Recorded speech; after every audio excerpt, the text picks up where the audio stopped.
Comenzamos con esta segunda charla.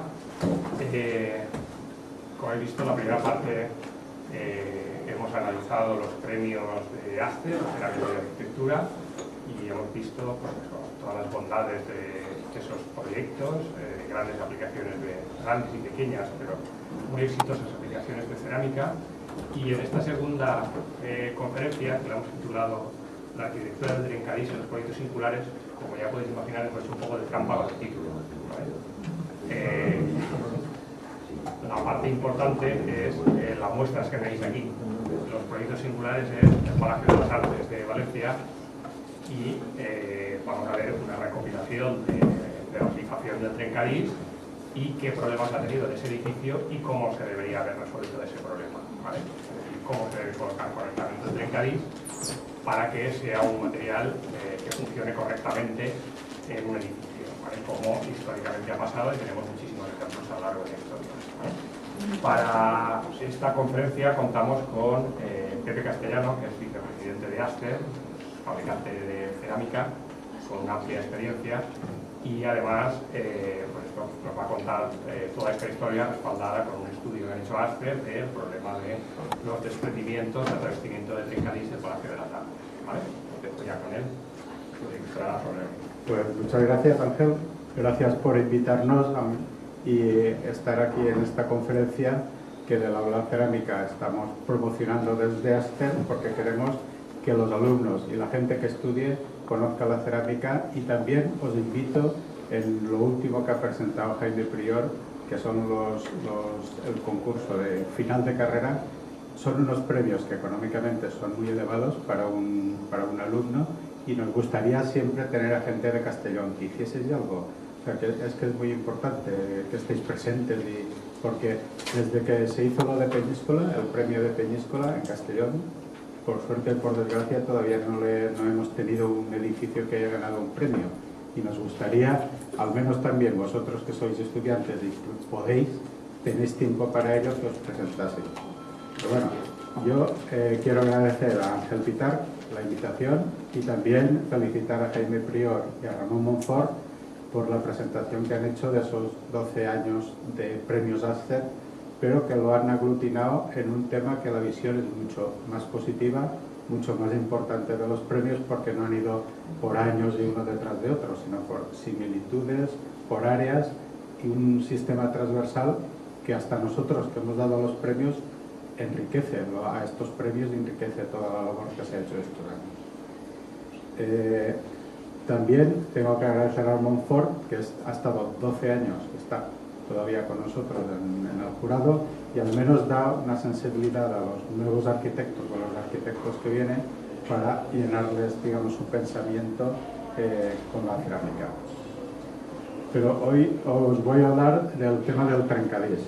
El trencadís es una forma muy humilde de presentar la cerámica. Es una forma que se utilizaba, digamos, una reutilización del ciclo de vida de la cerámica. Cuando se rompía, pues había alguien que todavía la utilizaba para decorar y tal.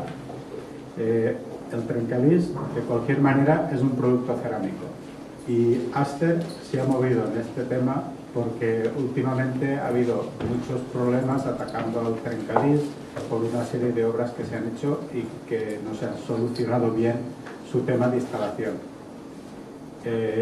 Para ASTE igual apoyamos los grandes concursos de arquitectura, apoyamos a los estudiantes, a los interioristas, pero también apoyamos a la cerámica. Y la cerámica, aunque sea pobre, aunque sea un trencadís, pero es cerámica. Y cuando hay un problema y no es por parte de la cerámica, nos hemos involucrado junto con el ITC para la investigación y desarrollo, y también con Proalso, para ver cuál ha sido el problema, cuál ha sido lo que ha pasado en el Palau de les Arts de Valencia, y cómo podemos volver a subir la imagen del trencadís y a subir también la cerámica, porque ellos no han tenido ninguna culpa de esto. La primera instalación del trencadís, bueno, yo voy a hablar de los antecedentes históricos del trencadís, sus aplicaciones arquitectónicas, y luego del Palau de les Arts. El trencadís parece que lo haya, digamos, desarrollado mucho Antoni Gaudí, pero la verdad es que fue el arquitecto Hernán Ruiz del Joven en 1561 cuando tenemos constancia de la primera utilización del trencadís en la zona de Huelva, en la iglesia de Corterranje, en Huelva. Este arquitecto era de una familia de arquitectos, Hernán Ruiz, que desarrollaron mucho el periodo de la arquitectura renacentista en Andalucía. Y este arquitecto utilizó el trencadís de reflejo metálico y de decorado porque le pareció muy atractivo para darle un poco de brillo cerámico y de lustre de oro a la fachada de esta iglesia. Este arquitecto, aparte de arquitecto, se les llama ahora arquitectos, pero antes el nombre que tenía era maestro mayor. Participó, o hizo el maestro mayor en la Catedral de Sevilla, fue maestro mayor cuando se pasó la mezquita de Córdoba a catedral, a darle un sentido religioso cristiano. También realizó en Córdoba lo que hoy en día es el Museo Arqueológico, que era de un palacio privado. También el Hospital de las Cinco Llagas en Sevilla, que actualmente es la sede del Parlamento andaluz, que como vivís de la construcción sabéis que ha habido ayer o anteayer salió mucho este palacio por el tema de las viviendas que se han dado, que se quieren recuperar y tal, y veréis ese palacio que hizo este arquitecto. Y también tiene mucha vinculación con Calatrava, porque también hizo puentes. Es una cosa que el arquitecto... Y hizo puentes sobre el río Genil, en el pueblo de Genil, y sobre el Genil también en Córdoba. Aquí estamos viendo los tres periodos. En la fotografía de arriba podéis ver la primera obra que realizó Hernán Ruiz y que tenemos constancia que es el primer trencadís que se utiliza en arquitectura. Después ya está toda la arquitectura modernista y después todo lo que es un trencadís que todo el mundo lo conoce, y aquí también tenemos a unos fabricantes que han venido para ver esta conferencia y para, no sé, conocer las obras que ellos hacen, que después las veréis.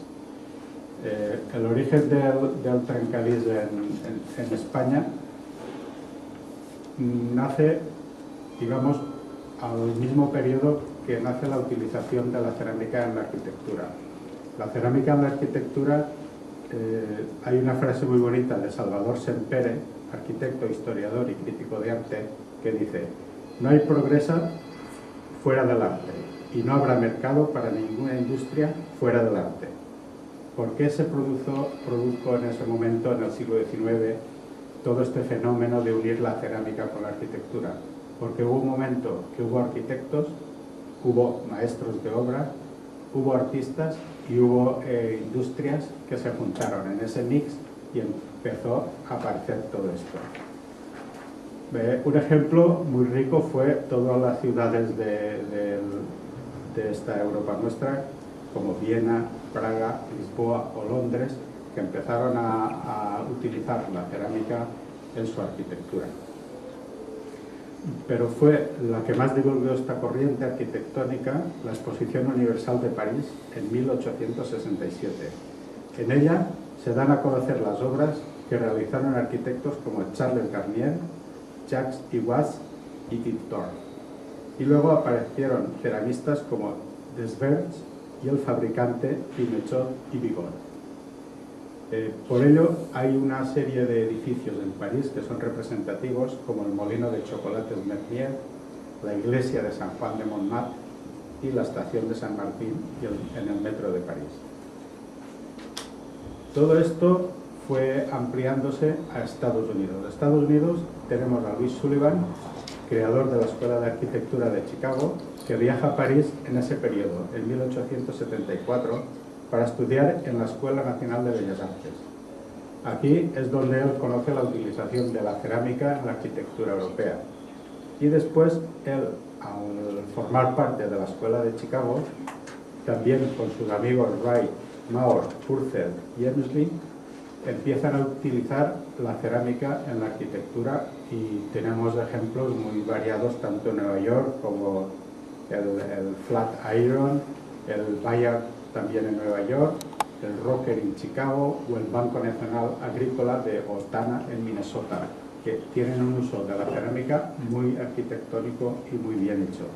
Porque ya se crearon allí fábricas. Parece que en Estados Unidos no hay fábricas de cerámica, pero hubo muchas artesanas para poder producir estos edificios, como fueron la Continental Faience de Wisconsin, Boston Terracotta en Boston, que todavía hoy en día está activa, la Tiffany Pottery y la New York Architectural Terracotta de Nueva York. Cuando vais a Nueva York y veis el Iron Flat, siempre parece que tenga que ser de mármol o de algo, y es todo de cerámica, y eso es muy importante para nosotros. Lo mismo que pasó en Estados Unidos y en Europa, empieza en España con la Exposición Internacional de Barcelona, en que se muestra al gran público y a los arquitectos lo que hacían las fábricas de cerámica para poder utilizar en la arquitectura, como fueron la de Antonio y Francisco Fita de Barcelona, Pujol y Baucis en Esplugues, que fue la que apoyó mucho toda la obra de Gaudí y Pujol, Antones y compañía en Hospitalet, la cerámica madrileña de Santigós, Valdecabres en Manises, Juan Bautista Segarra en Castellón y la Ceramo de José Ros en Valencia. Todas estas industrias necesitaron arquitectos para poder presentar la cerámica en la arquitectura. Y claro, tuvimos a gente como Domènech i Montaner, Puig i Cadafal, Antoni Gaudí, y en Castellón estaba Vicente Traver Gómez, Francisco de Morán Valencia, Demetrio Ribes y mucha gente que se unió con arquitectos. Vosotros conocéis mucho más la historia de los arquitectos, y que dio este pie al art and craft y al modernismo. Y aquí tenéis el ejemplo de la Casa Batlló, de la Casa Mida y el Parque Güell, que es un ejemplo de cómo se ha utilizado el trencadís y está ahí presente durante muchos años sin caer, sin ningún deterioro, aunque haya habido intervenciones para restauraciones. Hubo una restauración del Parque Güell que hizo Elias Torres de Martínez La Peña, que fue hecha por Toni Comella porque se lo pidieron para reproducir exactamente esta restauración. Él utilizó grés de alta temperatura para hacerlo porque era más duro a todo el tráfico. Es actualmente el edificio el parque junto a la Alhambra que más visitas recibe anualmente de turismo en España.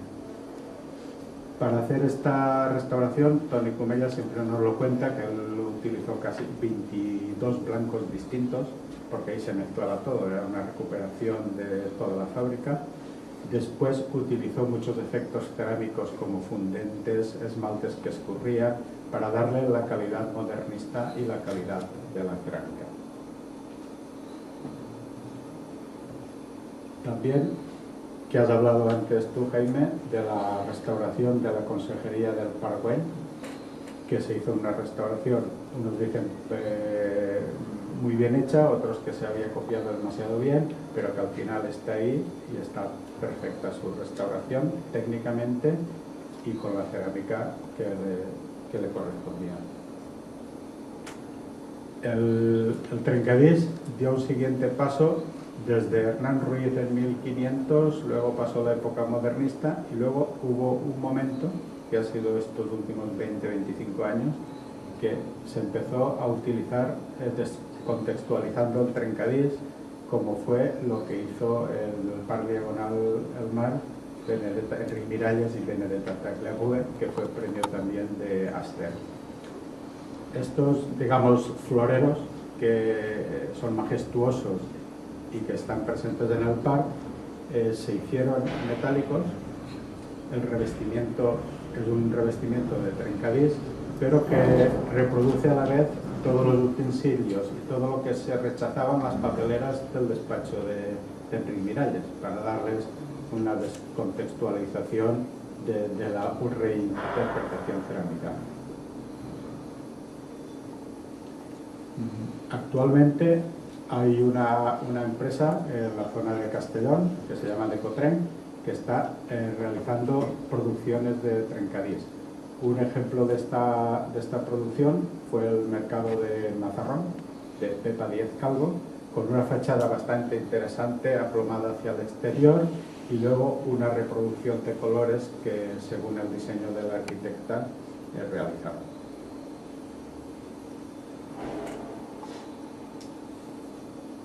Ahora daré paso a lo que es o lo que ha sido, lo que fue el Palau de les Arts y alguna obra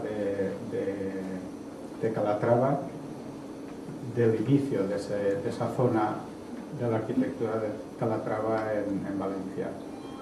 Empezó utilizando el trencadís en el Museo Príncipe Felipe, que fue en noviembre del año 2000. Este es más de hormigón, hasta ahora no ha tenido ningún problema con el trencadís, se ha utilizado todo bien y no ha pasado nada. También realizó el Auditorio de Tenerife, que fue en septiembre de 2003, ahora hace 14 años, bueno, casi 14 años. La realización es técnicamente muy parecida a la de Valencia, también con metal para crear esas zonas, y ha utilizado el trencadís y no ha tenido ningún problema este material cerámico. Y el Palau de les Arts, que se realizó en octubre del 2005, no llega ahora a los 8 años, 9 años. Y esta era una fotografía de cuando se inauguró el Palau de les Arts. El Palau de les Arts, a principios de noviembre del 2013, se empezaron a ver una serie de rugosidades en la piel. Esa rugosidad se ve que es el trencadís, que hay zonas que está perfectamente pegado y hay zonas que está abollado, como podéis ver ahí, si hubiese empezado a secarse o a ampliarse y todo. Entonces la Generalitat se preocupó, Calatrava también se preocupó, porque era una obra de él y él tenía muchos proyectos con trencadís de futuro, y se hicieron una serie de estudios y se llegó a la conclusión de que primero tenía que quitarse todo por el tema de seguridad y después desarrollar o ver qué problemas había pasado. Esta es una foto actual que hicimos ahora unos 3 meses, que es ya todo el trencadís quitado. Había zonas que el trencadís, que os he puesto aquí un ejemplo, que estaba el suelto, como si fuese un tambor que se había hinchado. Esta es una zona que está totalmente limpia de la arrancada. Y como veis, la cerámica está ahí, no hay ningún problema. Y luego, en esta misma visita, subimos para ver el tema de cómo estaba el metal que se utilizó. El proyecto este utilizaba, como si fuese un buque, una plancha de 8 milímetros de espesor, otra plancha y 80 centímetros de cajón. Pues un barco al revés.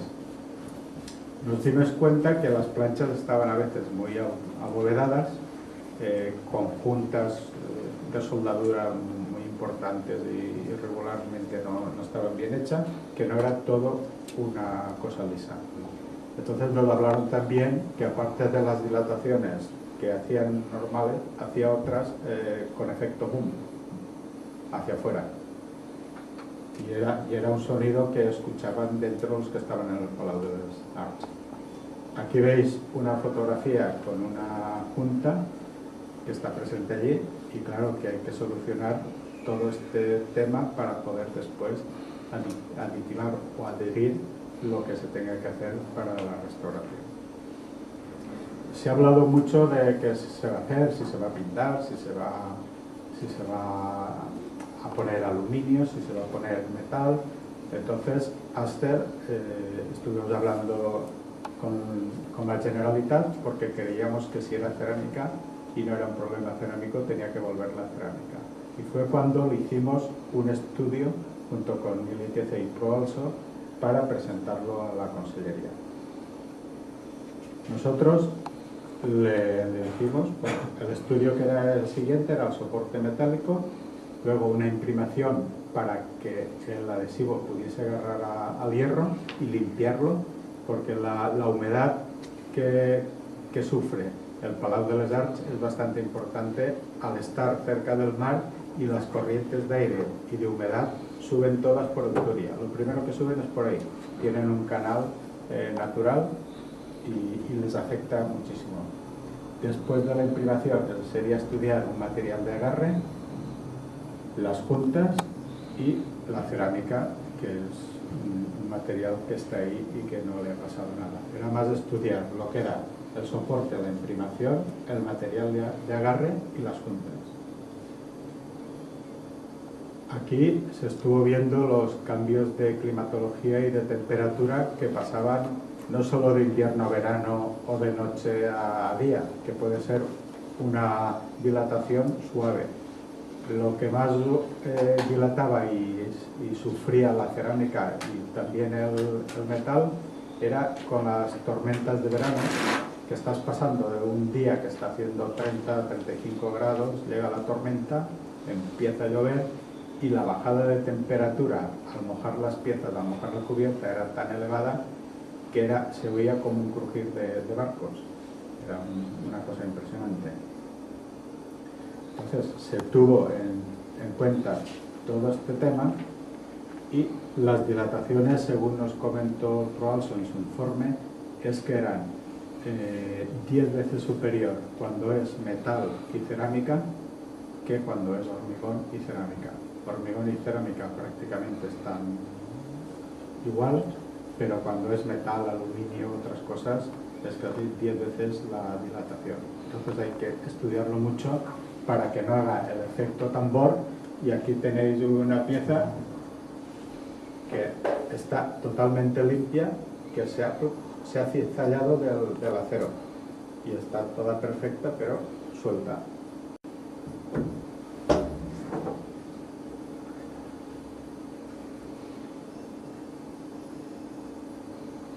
Las soluciones que proponemos desde el ITC y desde Aster son las siguientes. Primero, el soporte de acero, ver donde hay juntas muy excesivas y después rugosidades muy elevadas, intentar darles una aplicación y dar un nivelado de pasta antes de empezar el adhesivo a pegarse. El tema del adhesivo, que nosotros, según estudios de 3 fábricas de adhesivos que hemos requerido que nos hiciesen un informe, son un activador 205 para la imprimación, para actuar sobre el hierro. Después es un adhesivo deformable, que cada fábrica pues le da un nombre técnico para poder venderlo en el mercado. Este es importante porque siempre se dice que tiene que ser de poliuretano, pero el poliuretano tiene unas exigencias de colocación que todo el mundo lo sabéis, si hace mucha calor no puede, si hace mucho frío tampoco, y no se pueden hacer grandes distancias, que eso puede ser un error, porque hay gente que empieza a escampar el poliuretano y luego se va a almorzar y luego quiere colocar o cosas de estas. La cerámica, que eso es una producción normal y de calidad, y con un enmallado, siempre con una malla de fibra de vidrio, para que no se altere su unión con el poliuretano ni con las juntas. Y las juntas que tienen que ser elásticas, porque estas juntas que se utilizaron al Palau de les Arts eran rígidas, eran muy duras, eran muy buenas, pero no era el material que se necesitaba para moverse. Es como si tú te hicieses un guante de hierro. Está perfecto, está muy bien, pero que no puedes coger ni un trozo de pan. Entonces, ahí es uno de los fallos que les decimos que tenía que haber tenido juntas de dilatación, juntas de la cerámica flexibles, pero también cuando cambian las uniones de ciertas placas de hierro, había que haber puesto unas juntas de dilatación más anchas de 2-3 centímetros, flexibles también. Voy a enseñar un caso de una bóveda que se hizo, que antes de salido, que es del mercado de Santa Caterina, que se hizo con madera, que también sus dilataciones son importantes, pero que la solución que se le ha dado técnicamente ha sido perfecta. Esta es una obra que se hizo con un gres extrusionado y creo que eran sobre 45 colores distintos, Al pixelar una fotografía de un mercado de frutas y verduras, sacaron la idea de esta. Y después también se eligió el hexágono porque giraba muy bien con los volúmenes que había en la cubierta de Santa Caterina. Esta es una producción de extrusión, como se hace el hexágono de cuando se produce, y aquí tenéis, una vez el hexágono esmaltado y cocido, según los colores que se iban necesitando para la construcción del mercado. Aquí hay un tema que a veces es muy importante, de que el trencadís muchas veces se enmalla y se pone una cola que es vinílica y que hace todo una unión con la cerámica. Pero a veces esta unión puede ser no válida porque crea una interfase entre la cerámica y la película de agarre. Entonces allí pidieron que se utilizase con puntos de poliuretano, que para eso se hace también mucho para cuando hay mosaico para piscinas, que el punto de poliuretano no cree interfase entre la cola vinílica y la cerámica, porque eso puede hacer expulsar el mosaico vítreo de piscinas. Y aquí se exigió que fuesen puntos también de cola, pero de poliuretano, no vinílica, que es a base de agua. Se daban, creo que eran 5 o 6 puntos, el arquitecto decía que eran 5 o 6 puntos y se tenía que hacer perfecto. Esta era la estructura en un principio, que se ponía encima de una estructura metálica del mercado, y luego se forraba como si hiciesen parquet. Primero ponían unas láminas y luego empezaban a instalar el parquet, pero eran láminas largas que les permitía doblar. Hacían dos hiladas de parquet, 2 estratos, y posteriormente estaba todo dibujado, todo dimensionado, donde iban cada pieza y cada color.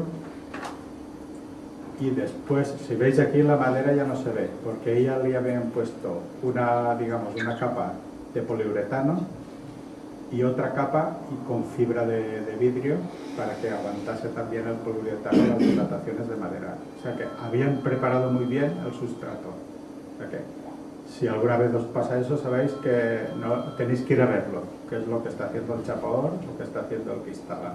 Porque si eres el arquitecto, has cogido responsabilidad, o el aparejador, que el muerto os lo dan todavía más. Es que es culpa del aparejador, porque el arquitecto no va, o quien sea. Bueno, ahora es arquitecto técnico, pero tenéis que ir. En una conferencia que hizo Renzo Piano en la feria de Versalles, era Fare Arquitectura, él decía que él aprendió de su padre porque su padre era albañil. Y su padre siempre le dijo que si quieres ser albañil, arquitecto, aparejador, arquitecto técnico, lo que quieras, tienes que ir.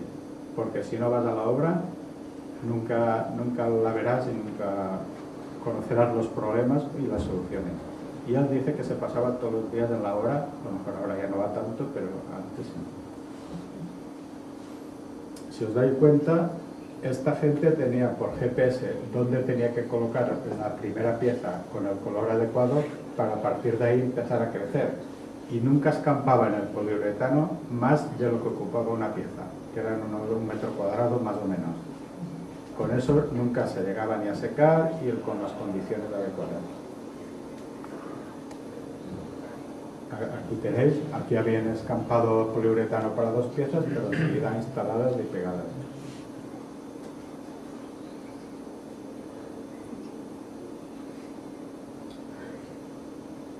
Aquí tenéis un ejemplo como las juntas de dilatación de diferentes planos las habían solucionado también con hexágonos, pero no cortándolos porque queda feo. Es más bonito integrar el trencadís ahí en el hexágono que cortar con una radial del hexágono para hacerlo. Después, en esta adhesión directa, un tema muy importante fue el material de juntas. Las juntas también eran de poliuretano flexible.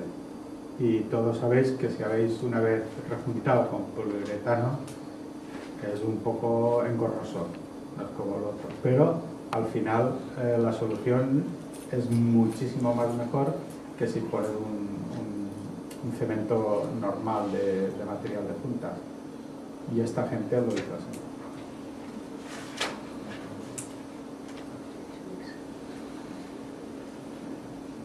Este es el resultado final, que han salido algunas fotografías con lo de Jaime, y ahí está, hace pues ya más de 12 años, 11 o 12 años, y no ha habido ningún problema con la cerámica, ni con la fijación, ni con los trabajos realizados.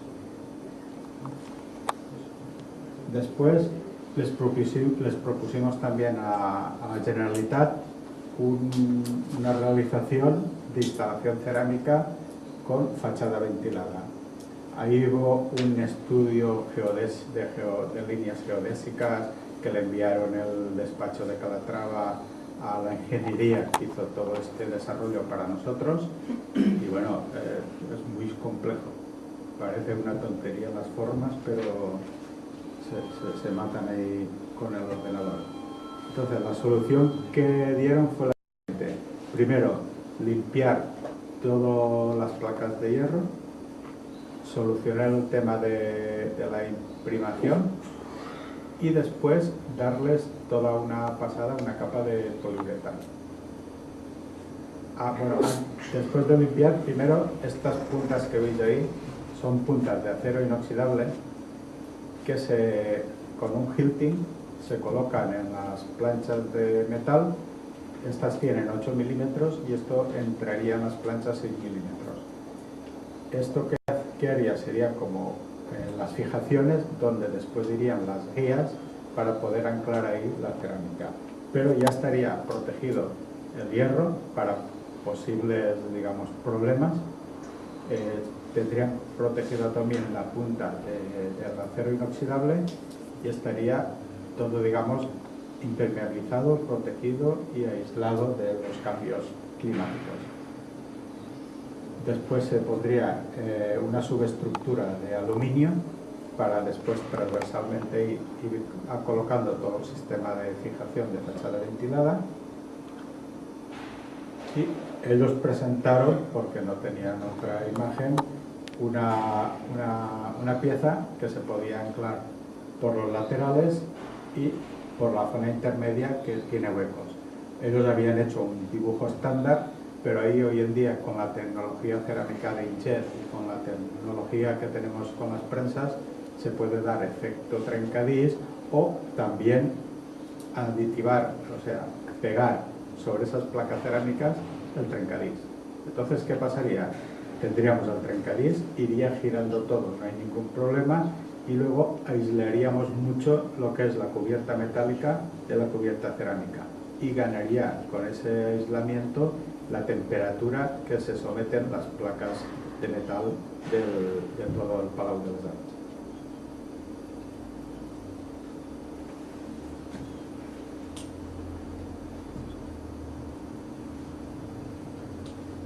También vamos a dar, igual que hemos dado una solución real del pegado con lo del Mercat de Santa Caterina, aquí vais a ver una solución real de fachada ventilada de un edificio que va girando, que está poniendo la cerámica en fachada, en techo y con muchas curvas. Esta es una boca de extrusión de donde se hace la pieza que previamente había diseñado el arquitecto.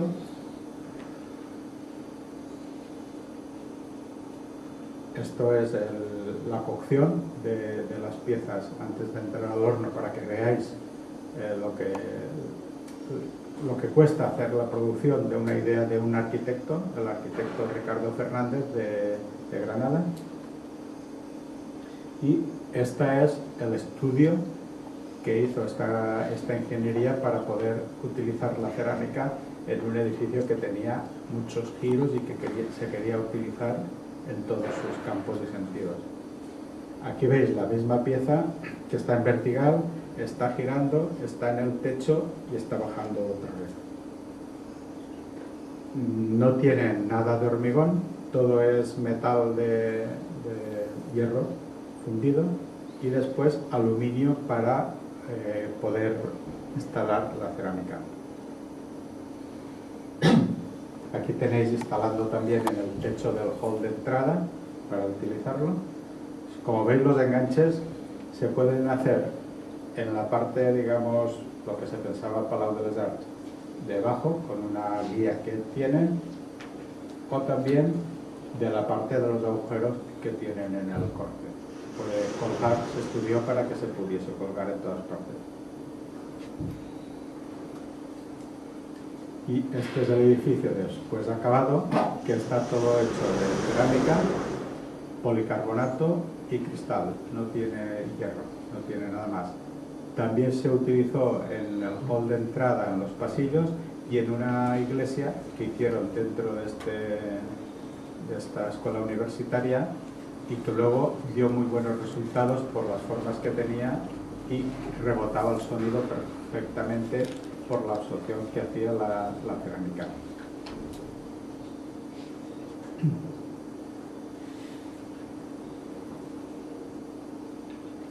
Bueno, y esta es la última propuesta que se les ha ocurrido a IDICO y al FCC, creo que es la de Construcciones y Contratas, que, bueno, veis ahí la fotografía, las planchas que no son planchas normales de hierro, son unas planchas que han sufrido, que son de recuperación o que pasa algo, porque ahí están todas rugosas y luego aplicar ahí es un tema muy difícil. Y lo que no queremos nadie es que ahí se aplique pintura, porque eso sería ya una obra en plan chapuza de la Comunidad Valenciana. Pues bueno, aquí tenéis las 3 soluciones propuestas, y si os sale alguna más, ya no solo nos falta poner un toldo, una tienda de campaña, y sería más económico. Y lo que sí que queremos es que al final la cerámica vuelva al Palau de les Arts, porque es una imagen para España muy importante, para Valencia y para la cerámica. Y bueno, gracias por escuchar, y si alguien tiene alguna pregunta de adhesivos, de cualquier historia de Trencadís, o de presentarse a los premios final de carrera, por favor hacerlo y presentaros, porque hay un premio importante y luego un recuerdo. Gracias.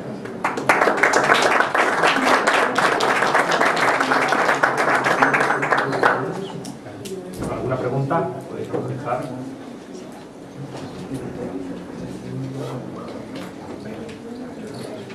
No, ninguna pregunta. Podéis acercaros ahora a ver la postal en Cádiz. La otra vez, cuando tengamos un problema, iremos a vosotros, que lo sabéis todos, que no hacéis ninguna pregunta y digo, esto estará bien. La otra vez, Ángel, ¿no? Sí, Que ver. lo haremos al revés. Bueno, gracias. Pues nada. Si queréis tocarla y verla, y así veréis el ejemplo, lo veis. Toma, pásaselas. Si no, no vendrán. Voy a sacarla. Que luego se ve en televisión en noticias y dices, bueno, si lo hubieran visto... Sí, es importante verla. Claro. Si tocáis la junta, veréis que las juntas son rígidas.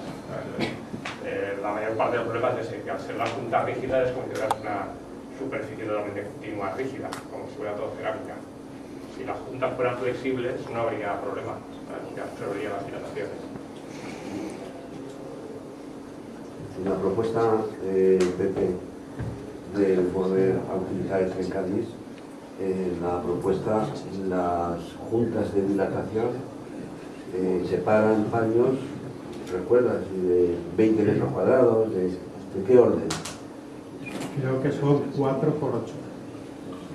Y está soldado, que eso es. Cuando sueldas, tú sabes que eso se dilata por el calor y todavía es peor, porque eso los tendrían que haber hecho modulados, ir allí y juntar con tornillos, como se hizo la Torre Eiffel, que ahí está. El tornillo hubiese sido lo más práctico para ir haciéndolo, no soldar.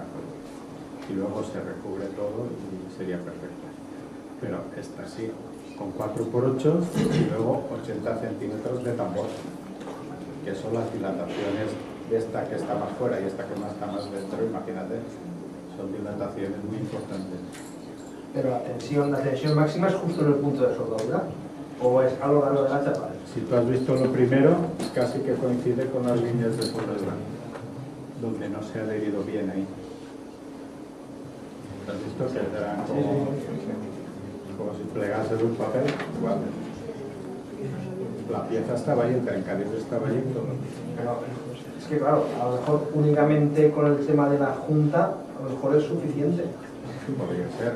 Porque en un metro de espacio, si sumamos todas las distancias entre cerámica, estás hablando que estás de la magnitud de 7-8 centímetros. Bueno, el auditorio de Tenerife, que se hizo con el mismo sistema, está ahí. Entonces tendrían que ir allí. Es que ya han ido allí a ver cómo lo han hecho para dar una solución aquí también. Claro, es que si perchear o cuadricular toda la cúpula pierde... No, si tú lo haces con las líneas estas de geodésicas, estaba muy bonito, quedaba muy bien. Bueno, trencadís para esas zonas también se puede diseñar. Claro. Sí que se puede diseñar, claro. Se puede diseñar para esas bandas concretas, llevar un tipo de unión que estéticamente No se ve. no se vea y realmente se ve. Lo puede hacer. Nosotros pensamos también poner placas cerámicas y después aditivar ahí el trencadísimo. También se podía hacer. La posibilidad de colocar un panel de aislamiento y encima trencadís, porque parece que ahora el problema es que el soporte metálico dilata más que el trencadís. Entonces, si una capa intermedia de aislamiento se evitaría la dilatación de la capa metálica. Lo que pasa es que entonces complica más la colocación. Ahora verás una cosa. El caso está ventilada no supone suficiente ventilación como para aislar y para evitar la dilatación. Sería también la cuestión más. Aquí tenéis los ejemplos de aislamiento. Esto es la zona de Granada que hace frío. Y ahí tenéis la cerámica. Y luego está el amarillo de la roca de lana. Y luego el polispán que se suele poner. O sea que a lo mejor solo con el polispán o roca de lana ya sería suficiente, pero primero habría que proteger el hierro. Pero ese soporte no tiene la misma dilatación que pueda tener una chapa de... No, Por tanto, lo que se ponga arriba, con la perfilería adecuada, la base donde va sujeto, eso sí que va a tener esas contracciones. sí, pero mucho menos porque tú estás ahí y el aluminio juega con la pieza. La pieza no está cogida rígida, sino anclada, entonces puedes jugar 2-3 milímetros lo que quiera la pieza. Pero la magnitud de contracción de la totalidad de la chapa os estaba hablando, o he oído yo, de unos 30 centímetros. Sí. Claro, esos 30 centímetros, la estructura de la fachada ventilada también tendría que asumirlo. Pero es más fácil, porque está suelta. Correcto. Está suelta. Y en la adherencia directa, o sea, las tres soluciones, la adherencia directa, se va a confiar todo el tema de dilataciones y contracciones a que la junta entre las piezas cerámicas sea del mismo material. ¿No tendrá que haber una gran cantidad de juntas de dilatación? Nosotros somos partidarios que se hagan algunas juntas más anchas de dilatación, aparte de poner la junta flexible en la cerámica. Claro. Algunas sí. Es que el acero dilata una barbaridad. Tú lo conocerás más que el hecho el libro. Bueno, era de otra cosa. No, pero yo estoy convencido de que si pegásemos el trencadís sin preguntar, no habría ningún problema. Porque cualquier variación del soporte, las piezas entre ellas, Pero sus superficies son de... La contaminación es muy grande y entra dentro de la contaminación allí. En una ciudad es muy grande la contaminación y la suciedad que entra. No, digo que a lo mejor únicamente tratando esa junta sería suficiente. Ahora hay que curar Los salud. fabricantes tendrían que dar también qué rangos de compresión tiene esa junta. Bueno, Yo creo que la solución más conservadora es aislar y bien el sistema de fachada ventilada o bien el sistema de intercalar un aislamiento entre las dos capas. Porque es que el acero dilata una barbaridad. La fachada ventilada Y es se una las pongo con la solución adherencia buena. directa, se las juega, ¿eh? Además, son muchos metros cuadrados ahí. 9.000 por lateral, 18.000 metros cuadrados. Pero claro, nadie se quiere jugar su prestigio de fábrica de adhesivos o su prestigio de ingeniería en una obra que la verdad, lo bonito de esa obra es que es avanzada, pero claro, se la juega también de la otra obra, porque han puesto metal, ha puesto cerámica, no es fácil. La obra es avanzada, pero acepto un poquitín de crítica muy fácil, porque claro, cuando estás fuera de la película es muy fácil criticar. Pero yo creo que aquí hay un problema muy gordo vinculado a las decisiones de la arquitectura. Es una obra explícitamente avanzada y el único problema que ha tenido es no utilizar la cerámica suficientemente avanzada. Porque cualquier sistema normal de 2010, 2005 que estarían haciendo eso, se lo hubiera dado. Es decir, se ha avanzado a un punto donde estamos luchando ahora como un mecanismo eminentemente artesanal y de arte povera, ¿vale? Puede estar convirtiéndose en la imagen más tecnológica de toda una comunidad. Ahí hay una contradicción que te mueres. O sea, si conseguís salvar el dilema, será un milagro, porque hay cosas que no se pueden. Es decir, que es un problema que no es un problema de la cerámica. Yo es que creo que aquí los medios de todas estas cosas han liado a marranada de una forma exquisita. No es un problema de la cerámica, para nada. Es un problema de la mala utilización de ciertos mecanismos en un determinado momento. Porque evidentemente, bueno, desde 1500 estamos precadispuestos y yo no creo que el Parque Güell se caiga de ninguna de las maneras. El Parque Güell, tú has dicho que lo rehabilitaron, pero el Parque Güell lo rehabilitaron durante mucho tiempo, estuvo abandonado. La zona de bancos. Pero por gamberrismo, no porque se les estuviera cayendo ninguna pieza ni tuviese ningún tipo de deterioro. Pero mira, un mundo tecnológico de actual ha sido el paraninfo de la UGI. El paraninfo de la UGI también se puso lo último, fachada ventilada, el laminax y tal, pero no se tuvo en cuenta de que eran 5 más 5 y el adhesivo que pusieron, la red que pusieron en medio, nadie había estudiado hasta entonces si podía aguantar 10 o 15 años. Y ese adhesivo hizo la misma cizalla que ha hecho esto. Este de la parte de fuera tiene una dilatación y la parte de dentro otra temperatura, otra dilatación. Y dilatación, al final se abrían las planchas. No cayó nada porque estaba bien sujetado, pero la fábrica mismo lo cambió enseguida. Uno más gordo, que ahora ya se hace, de 10, creo que eran 8, y ya está. Pero tecnología punta se utilizó en ese momento, pero no se había utilizado el tema del poliuretano pegado con otra chapa de láminas. Fabricante italiano, ¿no? Sí. Era el único que empezó a fabricar en ese momento de lámina. Ahora ya se fabrica aquí y ya se fabrican con espesores.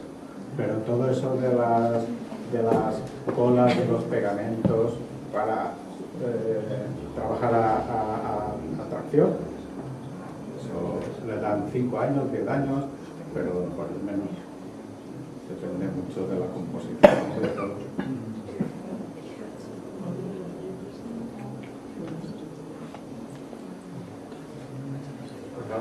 Si no hay una cuestión más, muchas gracias.